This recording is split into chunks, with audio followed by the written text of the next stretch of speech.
박수로 영광 올려드립니다. 귀한 찬양 감사합니다.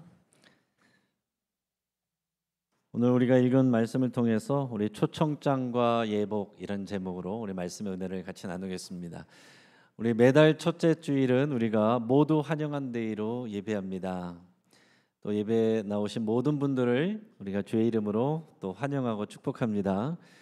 그리고 이 모두 환영한 데이 때는 우리 또 전도 대상자들, 초신자들, 믿음이 없으신 분들을 위해서 특별히 이제 복음 설교, 그냥 기본적인 이제 복음 설교를 저희가 같이 나눕니다. 그러나 물론 이제 이미 교회 다니시고 믿음이 있으신 분들도 복음의 본질, 우리 신앙의 또 기본을 확인하는 아주 중요한 시간이 되겠습니다. 자, 우리 성경에 특히 또 복음서에 보면 예수님께서 천국 또는 하나님 나라 이야기를 많이 합니다. 성경 전체에 하나님 나라라는 말이 많이 나오는데 이게 굉장히 중요한 주제고 핵심 주제입니다. 근데 마태복음에서만 천국이라는 표현이 나와요. 자, 오늘 본문에서 예수님께서 이 천국을 또 하나님의 나라를 왕이 베푼 혼인잔치로 비유하고 있습니다. 자, 이 내용에서, 이 비유에서 우리는 초청장과 예복의 개념을 우리가 잘 알아야 되겠습니다. 자, 여러분은 누군가에게 또 소중한 초청을 받아본 적이 있습니까? 아마 여러 그런 경우들이 있을 거예요. 요즘에는 초등학생들도요, 생일 잔치하면 그냥 하지 않습니다. 예쁘게 초청장을 만들어서 자기가 초청하고 싶은 아이들에게, 친구들에게 그 초청장을 줍니다.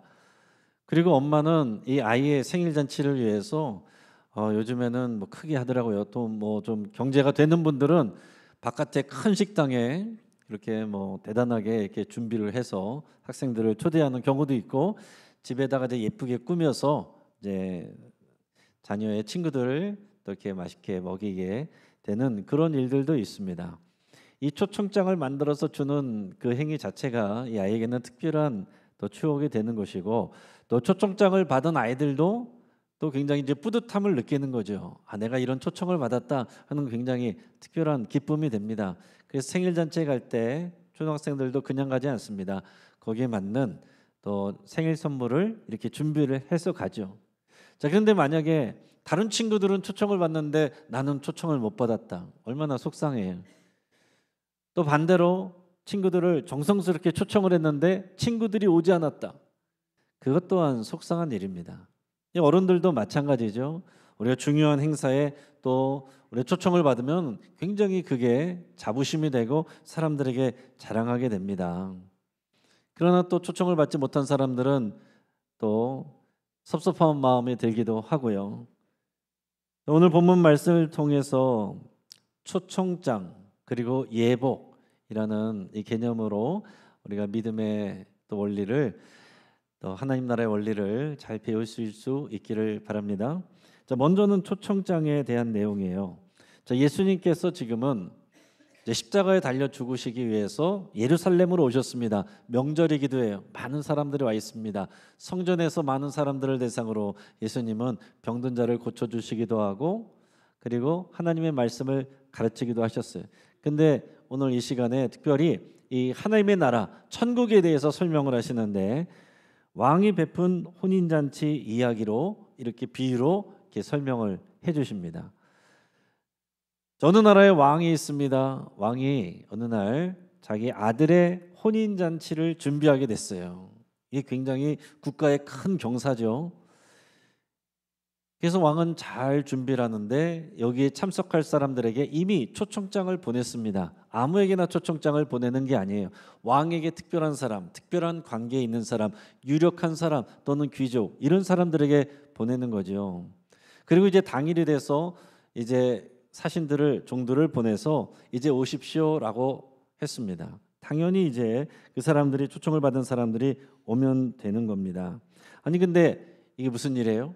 초청을 받은 사람들이 다 오기를 싫어하고 귀찮아합니다. 여러 가지 이유를 대고 핑계를 댑니다. 그래서 참여하지 않았어요. 오늘 본문 2절에서 6절까지 말씀을 같이 한번 읽어보겠습니다. 천국은 마치 자기 아들을 위하여 혼인잔치를 베푼 어떤 임금과 같으니 그 종들을 보내어 그 청한 사람들을 혼인 잔치에 오라 하였더니 오기를 싫어하거늘 다시 다른 종들을 보내며 이르되 청한 사람들에게 이르기를 내가 오찬을 준비하되 나의 소와 살찐 짐승을 잡고 모든 것을 갖추었으니 혼인잔치에 오소서 하라 하였더니 그들이 돌아보지도 않고 한 사람은 자기 밭으로 한 사람은 자기 사업하러 가고 그 남은 자들은 종들을 잡아 모욕하고 죽이니. 아멘. 자, 왕이 혼인잔치를 위해서 많은 준비를 했습니다. 또 소도 잡고 살찐 짐승도 잡고 잔치를 정성껏 준비를 했어요. 그리고 중요한 사람들에게 이미 초청장도 다 보내놨습니다. 근데 문제는 뭐예요?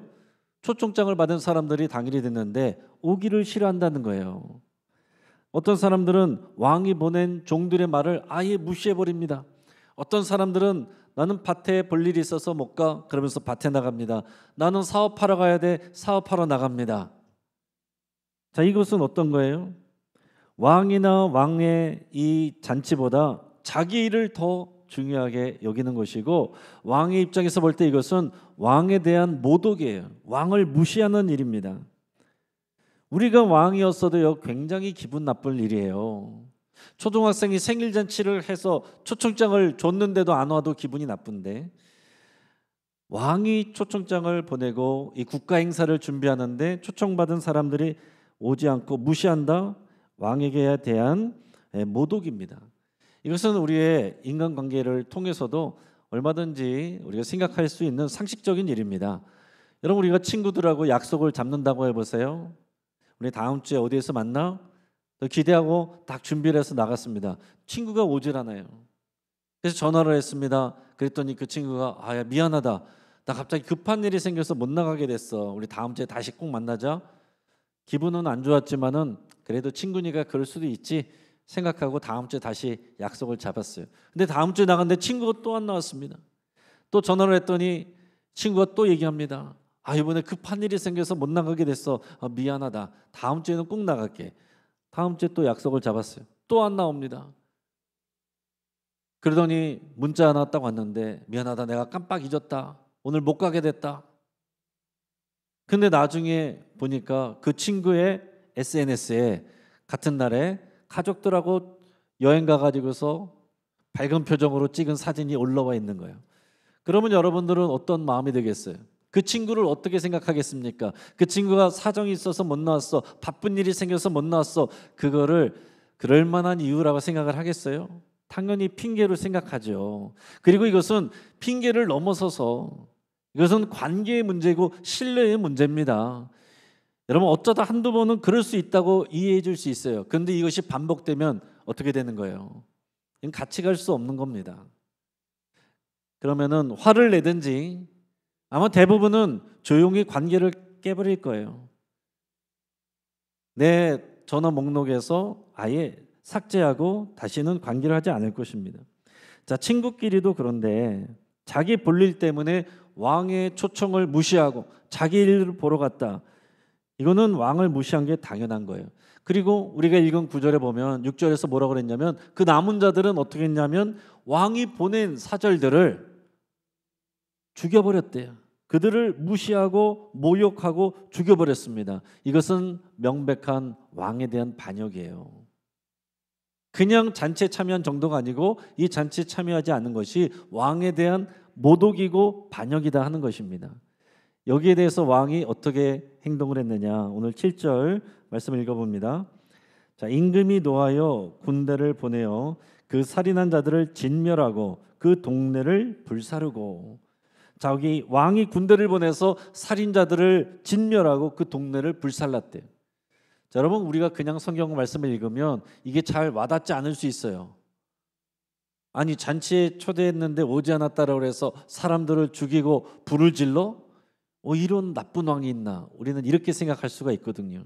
그러나 여러분, 이것은 비유이고 그럴 만한 이유가 있다는 것을 말씀한 것이고, 그리고 실제적으로 역사 속에서 이루어지는 내용들입니다. 자, 여기서 나오는 왕은 누구겠어요? 하나님을 말하는 겁니다. 그 아들의 혼인잔치, 이 혼인잔치를 베풀었다는 것은 이 구원의 잔치에 초청을 했다는 거예요. 신앙생활에 그 풍성한 기쁨에 초대한 것이고 하나님 나라의 잔치에 초대했다라는 그런 뜻입니다. 자, 이스라엘 백성들은요, 하나님하고 특별한 언약 관계를 맺었어요. 특별한 관계가 된 것입니다. 자, 그런데 이스라엘 백성이 역사를 통해서 보면, 또 구약 성경을 통해서 보면 그 약속을 잘 지키지 않았습니다. 하나님만 섬기라고 했는데 우상 숭배를 계속했어요. 그리고 하나님이 약속하신 말씀에는 너의 동료들, 동포들, 너의 형제들을 잘 돌봐라, 연약하고 가난한 사람들을 돌봐라, 공의롭게 대해라 그랬는데 자기 이익을 위해서 사람들을 또 학대하고 서로 미워하고 싸우고 속이고 그랬단 말이에요. 그래서 하나님께서는 이 왕이 종들을 보낸 것처럼 하나님의 선지자, 하나님의 종들을 계속 보냅니다. 선지자들이 와서 하는 내용은 뭐냐면 그게 성경의 선지서 내용들이죠. 회개하고 하나님께로 돌아오라, 하나님과의 약속을 지켜라, 그거예요.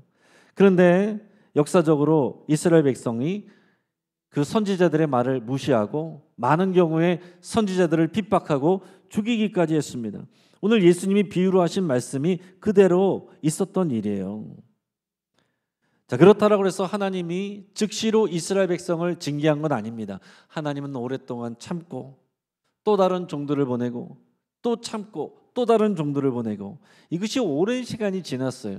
그러나 끝까지 그럴 수는 없는 겁니다. 결국 하나님이 이 이스라엘을 징계하셨는데 주전 722년에 북이스라엘은 아수르 제국에 의해서 완전히 패망하고 사라집니다. 그리고 주전 586년에 남유다 왕국은 바벨론 제국에 의해서 패망하고 70년이나 포로로 끌려갔다가 하나님의 은혜로 간신히 돌아와요. 그리고 예수님이 오셨을 때 이 상황은 그 다시 재건한 그런 상황인데 그럼에도 불구하고 똑같이 옛날에 그 조상들이 그랬던 것처럼 하나님의 말씀을 지키지 않아요. 하나님을 예배하는데 전심으로 드리지 않습니다. 형식적인 예배. 그리고 자기는 의롭다, 나는 믿음이 좋다 그러면서 하나님의 말씀을 지키지 않고 서로 미워하고 서로 싸우고 서로의 것을 빼앗고 학대하는 그런 일들이 계속 일어나고 있는 거예요. 자, 그래서 이 남아있는 이 유대 민족 어떤 일이 일어났습니까? 주후 70년에 로마 제국의 공격을 받아서 완전히 파멸되고 패망하고 성전도 무너지고 도시도 불타고 오늘 말씀처럼 그대로 그렇게 되는 거예요. 그래서 세계 곳곳으로 뿔뿔이 흩어져서 나라가 완전히 없어져 버렸습니다. 그러니까 예수님의 말씀이요, 그냥 교훈적으로 하는 말씀이 아니라 역사 속에서 실제로 이루어진 일이고 이루어질 일들이란 것입니다. 자, 근데 그 다음에 무슨 일이 일어났어요? 왕이 초청했던 사람들이 안 오고 그들이 벌을 받았습니다. 그 다음에 이 왕이 한 일이 뭐예요? 이제는 자격 없는 사람들에게 이 초청장을 주는 겁니다. 오늘 본문의 8절에서 10절까지의 말씀을 같이 읽겠습니다. 시작. 이에 종들에게 이르되 혼인잔치는 준비되었으나 청한 사람들은 합당하지 아니하니 내거리 길에 가서 사람들을 만나는 대로 혼인잔치에 청하여 오라 한데 종들이 길에 나가 악한 자나 선한 자나 만나는 대로 모두 데려오니 혼인잔치에 손님들이 가득한지라. 아멘. 자, 원래 초청을 받았던 사람들, 그 사람들이 혼인잔치에 참여하지 않는 바람에 이제는 자격이 없던 사람들, 길거리에 나가서 만나는 사람들을 그대로 자격에 상관없이 조건에 상관없이 다 데려와라, 그들에게 다 초청장을 줘라, 그런 얘기예요. 10절을 보세요. 악한 자나 선한 자나 만나는 대로 모두 데려와라. 그러니까 자격이 필요 없는 거예요. 뭐가 필요해요? 중요한 거는 왕의 초청장이 중요한 겁니다. 이 사람들이 이제는 혼인잔치에 참여할 수 있는 그 이유는 뭐냐면 자기들의 선함이나 악함이나 어떤 스펙이나 자격의 그런 기준이 아니에요. 오직 왕의 초청장을 갖고 있느냐, 그게 중요한 것입니다. 이걸 은혜라고 그러는 거죠. 그렇게 해서 여러분, 모든 사람들이 하나님 나라에 올 수 있게 되고 초청장을 받게 되고 우리도 이 교회에 온 거예요. 그래서 여러분, 교회 안에 저 사람 뭐 저런 이상한 사람들이 있어. 이게 이상한 일이 아닙니다. 오늘 말씀에서 뭐라고 그랬어요? 선한 자나 악한 자나 만나는 대로 다 데려오라. 그게 하나님의 나라고 그게 교회입니다. 교회는 오디션 봐서 뽑는 게 아니에요. 수준 있는 사람들만 뽑는 게 아니에요.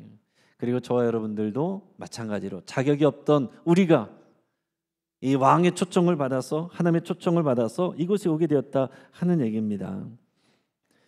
실제로 예수님은 마지막 명령으로 뭐라고 말씀하셨어요? 모든 족속으로 모든 민족에게 전도해서 제자로 삼아라. 이거는 우리에게 너무나도 익숙한 말씀이고 은혜가 되는 말씀입니다. 그러나 그 당시 유대인들에게는요, 받아들이기 힘든 충격입니다. 왜냐하면 구약 성경 내내 이방인들, 하나님을 섬기지 않는, 할례받지 않는 이방인들하고는 구별되는 게 거룩인데, 그게 자기들의 정체성인데 이제는 모든 민족을 제자로 삼고 복음을 전하래요.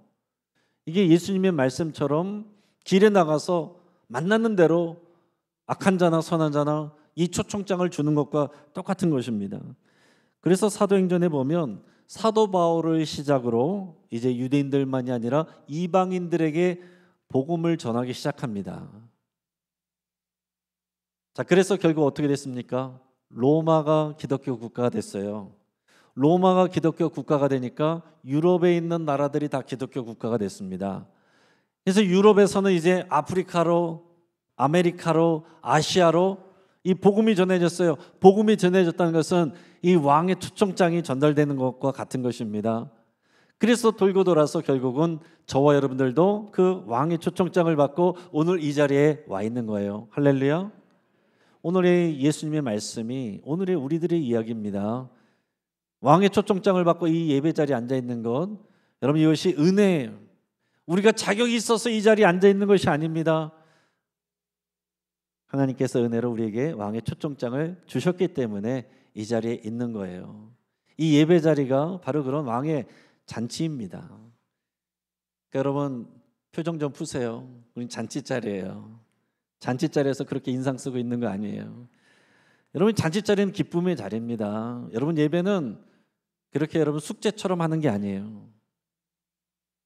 은혜인 줄 알고 기쁨으로 나와서 감사하는 이 자리, 그것을 하나님의 은혜를 누리는 자리가 이 예배의 자리입니다. 자, 그런데 그게 끝이 아니라 이 초청장을 받았다는 것은 더 나아가서 그 이후로 왕의 백성으로 사는 것까지를 말합니다. 그래서 여기에서 이제 예복의 개념이 이제 중요하게 되는 겁니다. 초청장의 의미를 알았다면 이제 남은 게 예복의 의미인데, 자, 왕이 보내서 길에서 만난 사람 모두 다 데려오라고 했어요. 많은 사람들이 와 있습니다. 왕이 한번 둘러봤어요. 둘러봤는데 많은 사람들이 다 예복을 입고 있습니다. 다 준비를 하고 오는 거예요. 자격이 없는 사람들을 불렀지만은 왕실에 오는 거기 때문에 거기에 맞는 예복을 갖춰서 입고 오는 것이 이제 상식적인 것입니다. 근데 한 사람만 예복을 입고 있지 않았어요. 왕이 물어봤습니다. 친구요, 자네는 왜 이 옷을 입지 않았는가? 그랬더니 그 사람이 아무 말도 못합니다. 그 어떻게 됩니까? 오늘 본문의 11절에서 13절 같이 읽어보겠습니다.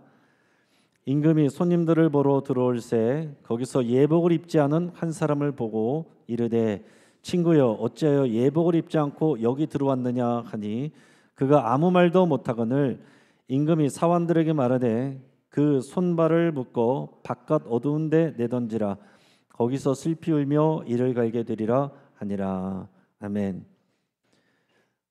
자, 이 내용도 그냥 읽으면요 좀 당혹스럽습니다. 아니 뭐 다 오라고 그래서 왔는데 예복을 입지 않고 있다라고 해서 쫓아낸다. 쫓아내는 것도 기분이 나쁜 일인데 그냥 쫓아내는 게 아니고 손발을 묶어서 바깥 어두운 데 던지라고 그래요. 그럼 그 사람은 거기서 슬피 울며 이를 갈게 될 거라고 하는 겁니다. 그러니까 이게 잘못하면은 이해되지 않을 수 있어요. 그래서 하나님이 폭군처럼 느껴질 수 있습니다. 그러나 이 말씀은 비유이고 천국에 들어갈 자격을 갖추지 못해서 초청은 받았지만 준비하지 않아서 천국에 들어가지 못하고 바깥에서 또 울며 후회하며 슬퍼하는 그런 모습을 비유적으로 말하고 있는 겁니다. 그러나 여러분 기억하십시오. 이 사람들도 왕의 초청장을 다 받았어요. 근데 자기가 예복을 준비하지 않은 것입니다. 왕의 초청장을 받은 것은 은혜인데 이 예복을 입는 것은 자기가 해야 될 최소한의 도리거든요. 그거를 안 했단 말이에요. 자, 그러면 우리가 그것을 알아야 되는 거죠. 여러분, 천국은 아무나 올 수 있지만 누구나 들어올 수 있는 것은 아닙니다. 누구에게나 아무에게나 이 초청장을 주라고 했습니다. 그런데 누구나 들어갈 수 있는 게 아니라 예복을 갖춰야 들어갈 수 있다 하는 얘기예요. 자, 영국 왕실, 지금도 거기는 왕이 있죠. 영국 왕실도요, 드레스 코드가 있습니다. 그래서 가끔 이제 VIP들이 초대받아서 왕실에 가게 되면 자기 개성대로 입고 가면 안 돼요. 그 왕실의 드레스 코드에 맞춰야 됩니다. 그걸 맞추지 아니하면 거기 가지도 못해요. 자, 여성 같은 경우에는 정장 원피스나 투피스 수트를 입어야 되고요. 모자를 착용하는 것이 전통이고, 구두는 앞에가 뚫려 있는 것은 안 되고 샌들을 신으면 안 됩니다. 스타킹도 반드시 검정색이나 살색으로 착용을 해야 됩니다. 남자의 경우에는 낮에 공식적인 모임에서는 검정 또는 회색 코트를 입고 조끼를 입고 줄무늬 바지, 흰 와이셔츠, 넥타이를 해야 됩니다. 저녁 행사에 가는 경우에는 블랙이나 화이트 턱시도, 연미복을 반드시 입어야 돼요. 근데 가끔 보면 이런 드레스 코드를 지키지 않아서 또 이제 구설수에 오르는 그런 사람들이 이제 가끔 해외 화제에 올라올 때가 있습니다. 그뿐만이 아니에요. 왕실뿐만이 아니라 이 세계 국제 테니스 여러 대회가 있는데 그 중에서 영국 윈블던에서 열리는 윈블던 대회에도 드레스 코드가 있습니다.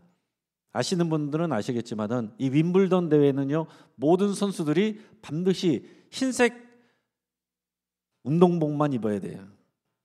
흰색 운동복, 그리고 흰색 양말, 흰색 구두, 그리고 흰색 속옷을 착용해야 됩니다. 이걸 안 지키면은 출전 자체가 안 되는 거예요. 이게 100년이 넘는 전통입니다. 근데 하도 이게 또 불편하니까 146년 만에 최근에 어떤 결정이 있었냐면은, 하도 이제 여성 선수들이 불편하다 그래서 어떤 변화가 있었냐면 속바지에 한해서만 검정색 옷을 입을 수 있다, 이렇게 결정을 했다는 거예요. 참 대단하지 않습니까? 근데 여러분, 우리가 공식적인 자리에도 다들 상식적으로 아는 드레스 코드가 있는 거죠. 저도 제가 예배 자리에 또 설교 자리에 이렇게 서서 있을 때 아무렇게나 입지 않잖아요. 제가 덥다고 여러분 민낯이 입고 반바지 입고 이렇게 섰다가 한번 생각해 보세요. 그냥 웃을 일이 아니라 이거는 뭐 문제를 삼겠죠. 이게 문제가 되는 거죠. 근데 여러분, 왕의 혼인잔치에 예복을 입는다는 것은 너무나도 당연한 일이고 의무입니다. 자, 그러면 이 왕의 혼인잔치, 천국이 들어가는 예복이 뭐냐? 그게 굉장히 중요하죠. 따라하겠습니다. 의로움. 의예요. 여러분, 착한 게 아니에요. 착하고 선한 사람들은, 악하고 선한 사람들은 그게 문제가 아니라고 그랬어요. 그런 사람들 누구나 데려왔는데 예복을 입어야 되는데 그 예복은 의로움이에요. 의로움이란 건 뭐냐면 죄가 없음이에요. 근데 여러분, 사람치고 죄 없는 사람이 어디 있습니까? 누구나 다 우리는 또 죄를 짓는데, 그러나 한 분이 있어요. 사람으로 오셨으나 죄가 없는 완전한 의로운 분. 그게 누구예요? 예수 그리스도죠. 그래서 우리가 예수님을 믿고 나의 주님으로 영접하면 어떤 일이 일어나느냐? 예수님을 예복으로 옷 입는다 하는 거예요. 그게 굉장히 중요한 개념입니다. 그래서 갈라디아서 3장 27절 같이 한번 읽어보겠습니다. 누구든지 그리스도와 합하기 위하여 세례를 받은 자는 그리스도로 옷 입었느니라. 아멘. 할렐루야. 자, 예수님을 믿고 세례를 받았으면 어떤 일이 일어나느냐? 영적으로 예수 그리스도를 옷 입었다는 거예요. 그러면 우리가 하나님 앞에 갈 때 우리는 수준이 없어요. 천국에 들어갈 자격이 안 됩니다. 그런데 우리가 옷 입은 예수 그리스도를 보시고 자격이 된다고 하나님이 인정해 주시는 거예요. 그게 우리의 구원의 일입니다.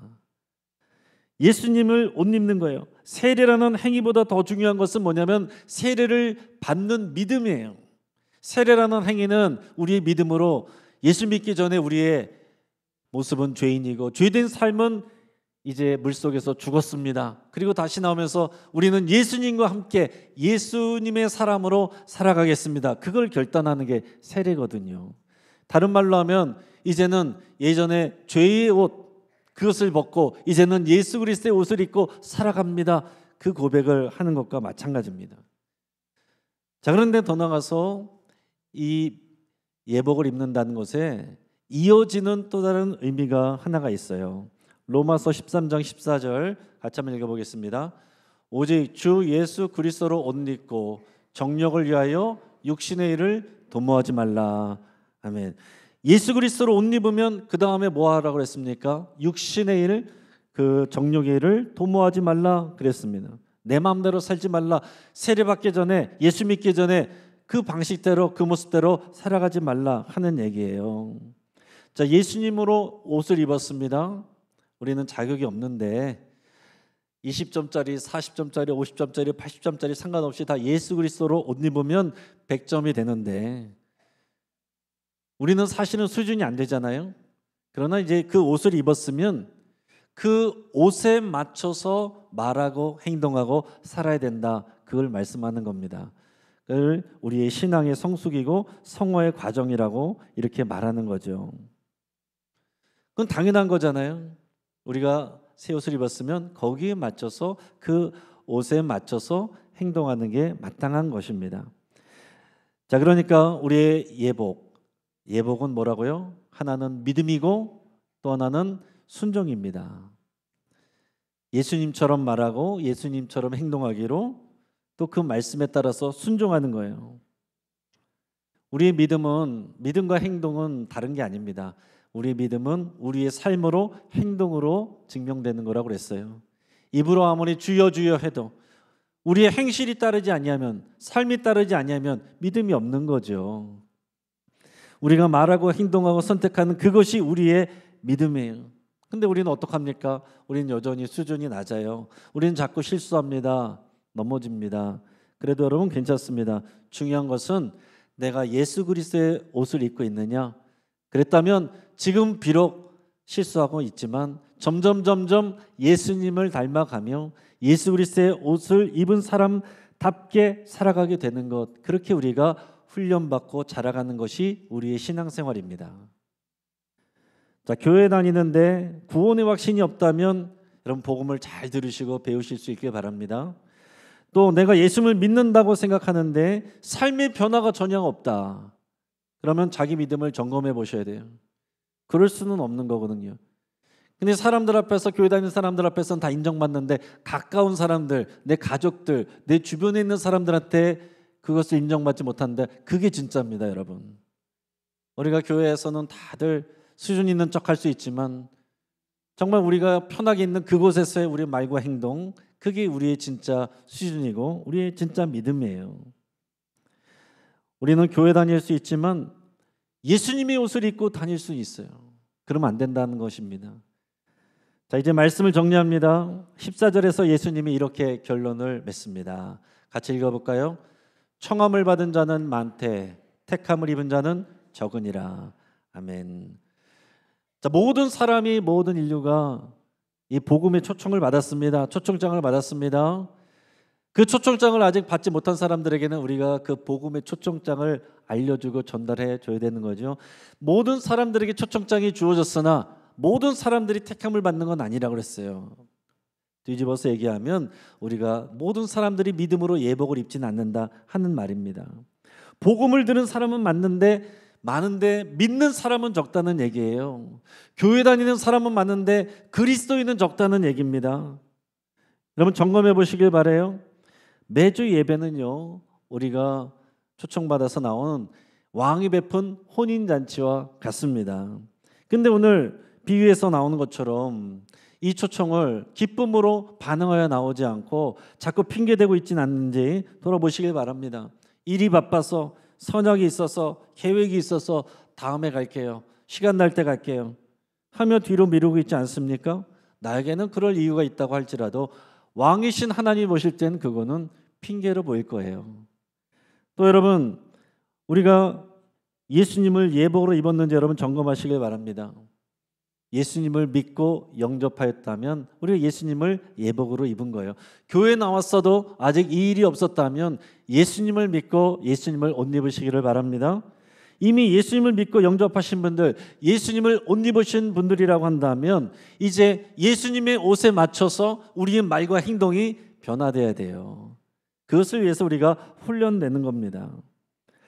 그렇기 때문에 여러분, 우리가 예수님이라고 한다면 하지 않았을 거라고 생각되는 말이라고 한다면 우리 입에서 제하셔야 돼요. 예수님이라고 한다면 이렇게 행동하지 않았을 것이라고 생각한다면 그 행동을 하지 말아야 됩니다. 그게 우리의 예복을 입고 살아가는 모습이에요. 당연한 거죠. 속에 있는 사람 어떻든지 경찰복을 입은 사람은 경찰답게 행동에 맞는 거잖아요. 소방관 옷을 입은 사람은 소방관처럼 행동하는 것이 맞는 거잖아요. 재판관의 옷을 입은 사람은 재판관처럼 행동하는 것이 맞는 거잖아요. 우리가 예수님의 옷을 입었으면 우리의 수준이 어떠하든지 우리는 예수 그리스도를 흉내내며 예수님처럼 말하고 예수님처럼 행동하고 예수님처럼 선택하려고 노력을 해야 된다 하는 얘기입니다. 하나님은 이미 우리를 위한 풍성한 잔치를 베풀어 주셨고요. 우리의 자격에 상관없이 초청장을 보내주셨습니다. 여기 여러분 응답하셔서 예수님을 옷 입고 거기에 맞게 여러분 살아가시기를 주의 이름으로 축복합니다. 이 시간 같이 한번 기도할